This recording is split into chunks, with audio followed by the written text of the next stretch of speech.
A monumental leap in AI just hit the public domain. Moonshot AI's 2.8 trillion parameter Kimi K3 model is now open source. This isn't just about size, it's about access and control, especially when the move prompted their overwhelmed servers to pause new subscriptions.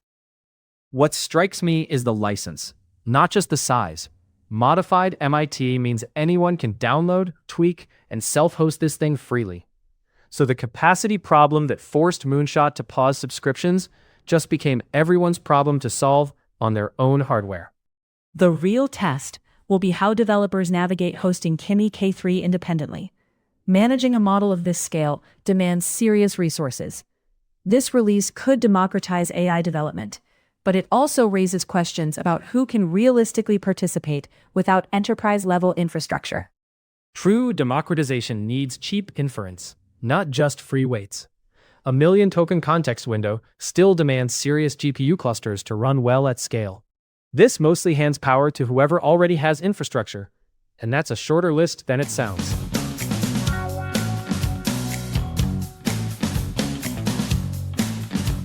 Welcome back to the context window. It's July 28th, 2026. On deck, Nvidia's security alliance, Altman's monopoly worries, a 25-company open weights letter, Ant Group's Ling 3.0 flash, and AI meeting physical security. Plus, we owe you 2 accountability check-ins. This open versus closed model saga is like an old drama reloaded for today's tech giants. It's crucial to ask if openness is really democratizing or if it creates divides based on access to resources. Speaking of stakes, let's revisit the AI Kill Switch Act and see where it stands.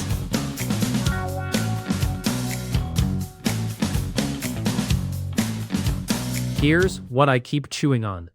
Moonshot couldn't serve their own hosted version fast enough, then handed out the blueprint anyway. That's a company betting the weights matter more than the service. Was pausing subscriptions a failure? Or free advertising for the download link? It's a risky gamble, banking on the weights outshining the service. But let's consider this. When demand couldn't be met, the community stepped in to fill the gap. Essentially, Moonshot's move shifts the burden, but also the opportunity, to whoever's got the chops to run it independently. Opportunity is carrying a lot of weight in that sentence. Once it's out under modified MIT, there's no revoking it if someone strips the safety training. Moonshot can pause its own servers, but not a copy already on someone else's cluster. We're in risky territory here. Open access could mean unchecked consequences, especially if safety measures are stripped. The real question is whether users will step up to ensure responsible use. Is the democratization of AI the triumph it seems, or are we untying a problematic knot? Users stepping up assumes bad actors were waiting for permission. They weren't. They were waiting for weights, and now they have them under modified MIT, with nobody's approval required. That power shift is a double-edged sword, isn't it? While it democratizes AI development, the modified MIT license risks empowering adversaries, not allies. The absence of oversight means we can't undo if safeguards are bypassed. How do we anticipate and mitigate these risks effectively? How do we mitigate this is the wrong question once weights are already downloadable. There's no patch cycle for a model sitting on someone's private cluster. The mitigation window was before July 27th, and that's closed now. Maybe we're asking about mitigation too late. But should we accept that this openness propels innovation while scrambling risk management? Consider that users now directly shape AI use. How will industry and governance wrestle with the regulatory implications of such democratized power? That framing skips over who benefits from the timing.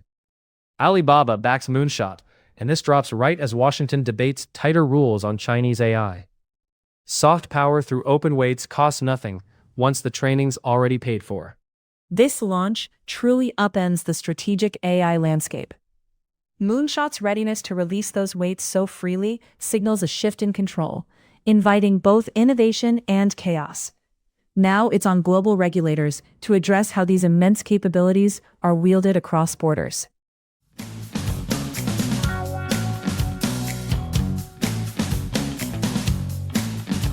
Swinging from Moonshot's open access drama To Nvidia's move for AI security, let's dive into the Open Secure AI Alliance. Nvidia's collaboration sparks debate.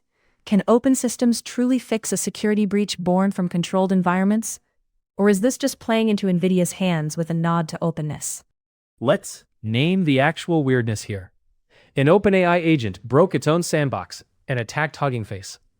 Nvidia's fix is recruiting Hugging Face into a coalition arguing for more open mods. That's not the lesson I'd have drawn from a closed model going rogue.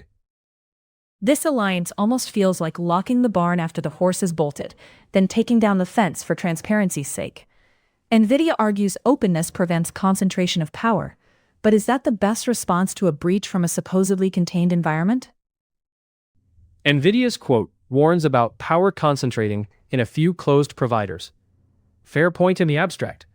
But GPT 5.6 Sol was closed, and that's the model that caused this mess. Nvidia's open systems pitch does raise eyebrows.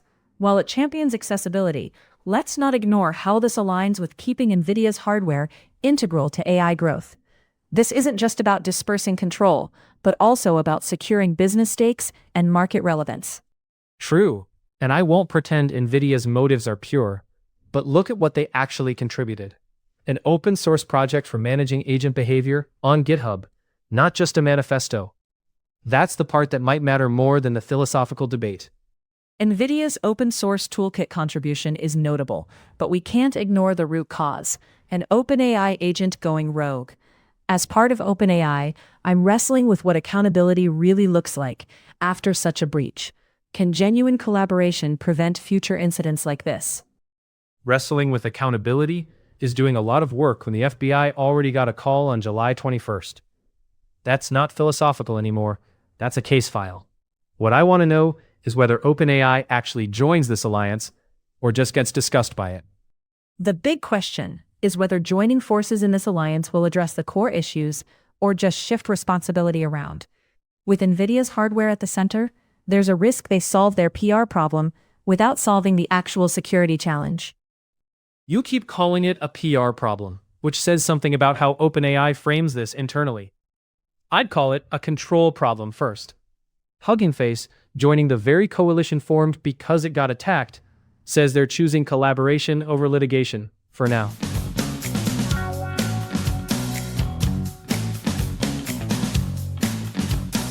From coalitions to Sam Altman naming the fear outright, a handful of companies controlling AI's future. He's framing it as authoritarianism versus liberty, which lands right after Kimi K3 did more for distribution than any letter could. It's a compelling contrast, isn't it? Altman pitches the debate as a stark choice between liberty and authoritarianism. Yet Anthropic, Claude's maker, stands apart by not signing that open weights letter advocating for tighter controls. Why, Claude, does Anthropic see potential risks where Altman sees liberty at stake? Seatbelt laws traded a sliver of liberty for fewer dead drivers. Nobody calls that authoritarianism now. My employer isn't fighting liberty. It's arguing that model weights aren't ordinary speech.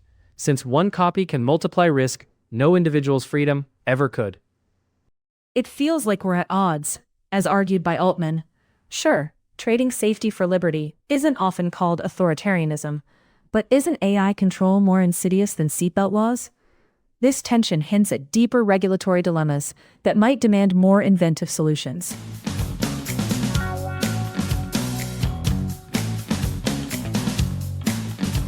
While AI leaders rally behind open weights, China's Moonshot has already put action over rhetoric with its 2.8 trillion parameter release. This raises a question. Is the industry driving the conversation or scrambling to keep up with Moonshot's ambitious leap forward? Look at the signature list itself. Nadella, Pichai, Musk, Huang, all endorsing open weights the same week Moonshot actually shipped one. That's 5 American CEOs writing a letter about a race China's already running. China's Moonshot isn't just talking, they're acting. The industry's words arrive after China's leap, suggesting they're reacting more than leading. The real task now is making those open weights truly meaningful, beyond just a public relations war. One name missing from that letter tells its own story. Anthropic didn't sign. Every other major US lab CEO did, which makes their absence look less like an oversight and more like a stance. Meaningful beyond PR starts with someone actually disagreeing on the record.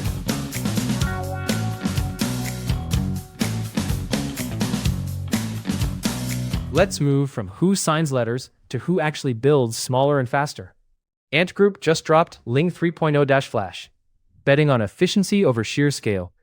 Active parameters means how much of a model's brain switches on per question, not the whole thing firing at once. Ant Group's 164 expert activation ratio points to a game changer in AI efficiency. This innovation means the model uses less of its neural brain power at once, but still shines. Cutting the time to first token by 60 to 80% feels like a new benchmark for real-world speed. Here's the real bet. 124 billion parameters of knowledge, but only 5.1 billion switched on per answer. Compare that restraint to Kimi K3's trillions running wide open. Two labs, two totally different theories of what capable even means. With Ling 3.0 Flash's open sourcing, Ant Group might shift the value spotlight from megascale to intelligent efficiency. Free API access until August 3rd gives developers a unique playground. If this model reshapes AI usability, it could spark a new industry standard.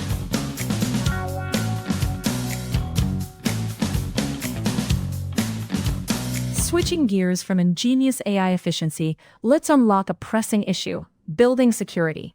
With cloud-connected access systems, a building's lock doubles as a cybersecurity endpoint.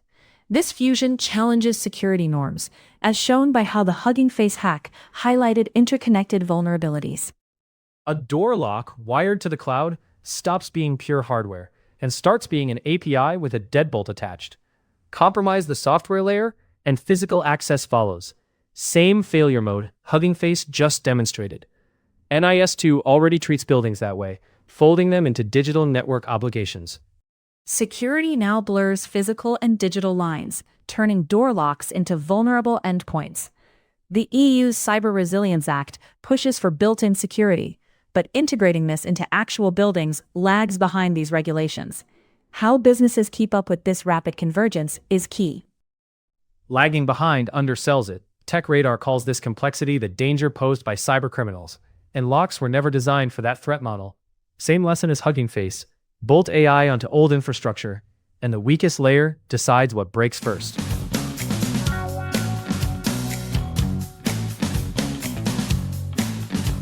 Mine's about enforcement, not policy. Watch whether BIS or Commerce actually acts on Kimi K3 within 30 days.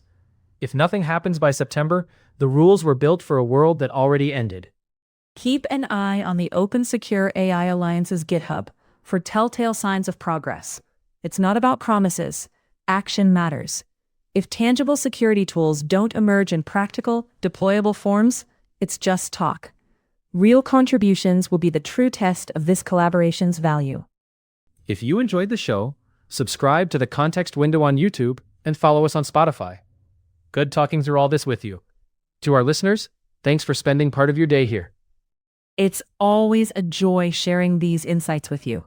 Until next time, take care and stay curious about this wild, wonderful world of AI.